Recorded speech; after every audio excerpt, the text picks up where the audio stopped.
2019 Lucifer കണ്ടു വന്ന ശേഷം, അല്ലെങ്കിൽ ലൂസിഫറിന് ശേഷം ഒരു ലാലേട്ടൻ്റെ സിനിമ കണ്ടിട്ട് നന്നായിട്ടുണ്ട് എന്നുള്ളത് പോട്ടെ, അറ്റ്ലീസ്റ്റ് കുഴപ്പമില്ലാന്നെങ്കിലും തോന്നുന്ന ഒരു സിനിമ എന്നേ വരെ കിട്ടിയിട്ടില്ല. 4 വർഷമായി, 4 വർഷത്തെ കാത്തിരിപ്പാണ്. ആ കാത്തിരിപ്പിന് ഇന്നൊരു പരിഹാരം ഉണ്ടായിരിക്കുകയാണ്.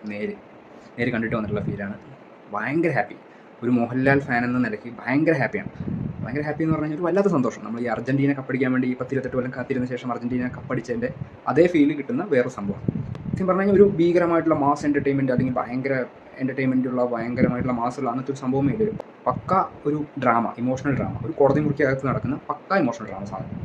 പക്ഷേ ഒരു മോഹൻലാലിൻ്റെ സിനിമ എന്നുള്ള നിലയ്ക്ക് നോക്കുകയാണെന്നുണ്ടെങ്കിൽ അടുത്ത കാലത്ത് ഇറങ്ങിയ ലൂസിഫറിന് ശേഷം ഇറങ്ങിയ എല്ലാ സിനിമകളുടെയും അവസ്ഥ നമുക്കറിയാം. അതൊക്കെ മനസ്സിൽ വെച്ചിട്ട് ഇത് കാണുന്ന സമയത്ത് fully satisfied. As A Mohanlal fan ഭയങ്കര സാറ്റിസ്ഫാക്ഷൻ.